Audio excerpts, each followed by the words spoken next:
The Tequila Worm by Viola Canales. Chapter 1. The Storyteller's Bag.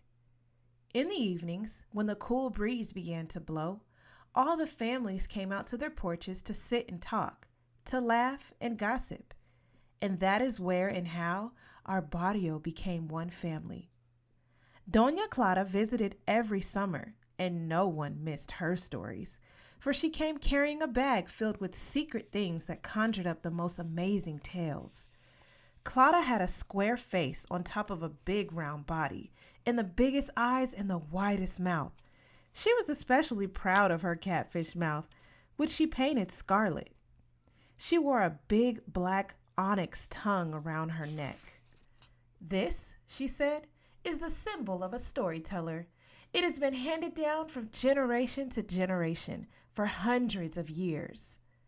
When asked where she'd come from, she'd roll her eyes, pitch her arms up to the night sky, and point to the stars with her long scarlet fingernails.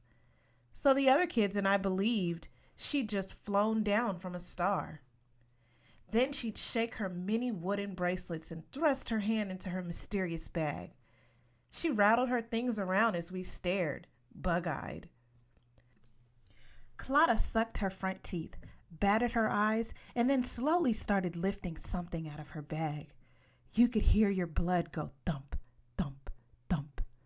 Once, she pulled out a 3-inch lock of hair. "This belongs to Mama Maria, your great-grandmother."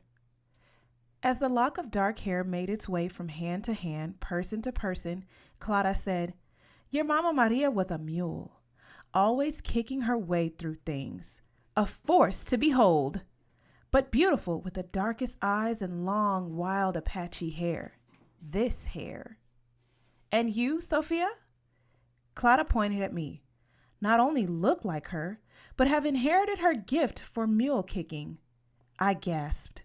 My cousin Berta laughed. Papa was sitting beside me on top of an upside-down pail. "Mija, don't look so worried. This is a good thing. For things to kick will come your way in many shapes and sizes.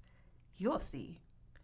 Next, Clara pulled out a jar full of big mule teeth with a piece of a blue balloon inside. "I always show the hair and teeth and blue balloon together," she said, "for the teeth belong to Papa Carlos, your great-grandfather, Mama Maria's husband, and he gave this blue balloon to her when they met and fell in love in a little Mexican plaza far away. The town plaza, in those days, was where people gathered to tell their tales." "Oh no," I thought. "Please don't say I inherited those teeth too." But Clara pointed at Berta, who bit her lip and covered her big mouth with her hand. Now I laughed. "Hija, the big teeth are a good gift too," said Berta's mother, Tia Belia, "if you learn to use them right." And as the jar of teeth made its way around, Clara told us, "Look closely at them, for they once bit a rattlesnake in half, chewed a mountain of tobacco, and helped yell out the longest string of insults imaginable. Yes, kicking and biting like mules runs deep in our blood. Never forget that, for it might come in handy someday." The things Clara pulled out of her bag included chipped saints, wacky handmade dolls, arrowheads, recipes, cracked old photos of stiff people, and pictures of dead children who looked beautiful and peacefully asleep. Clara always stayed a couple of days and then disappeared.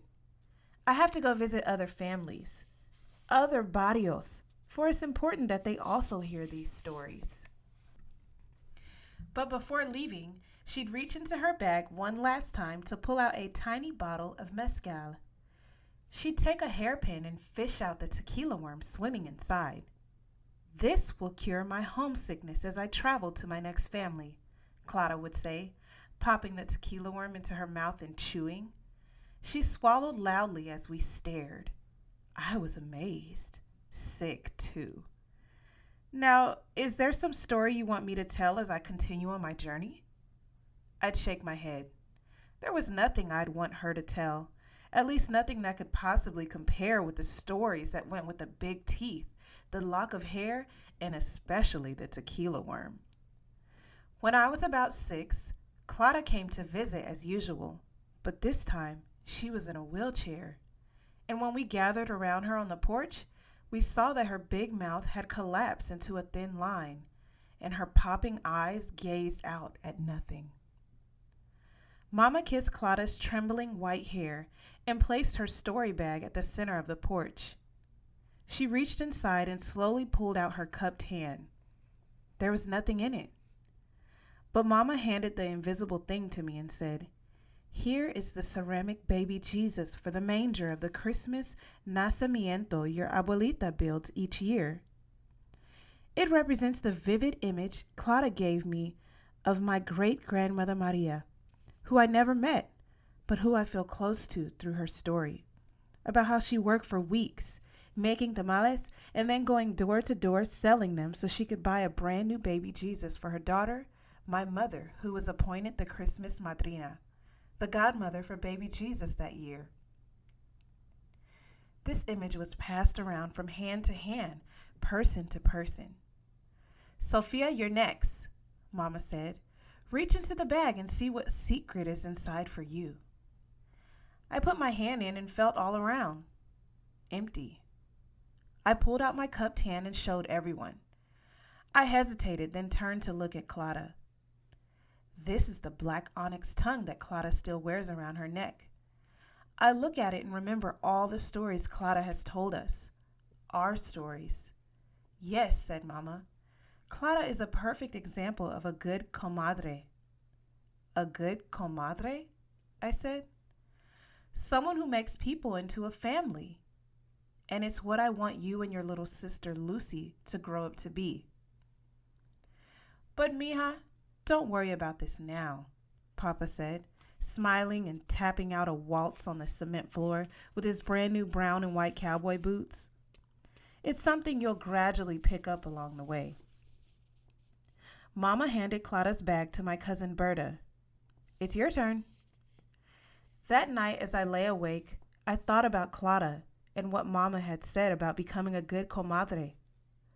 All I could figure out was that telling stories was a big part of the secret to becoming one. That and being brave enough to eat a whole tequila worm.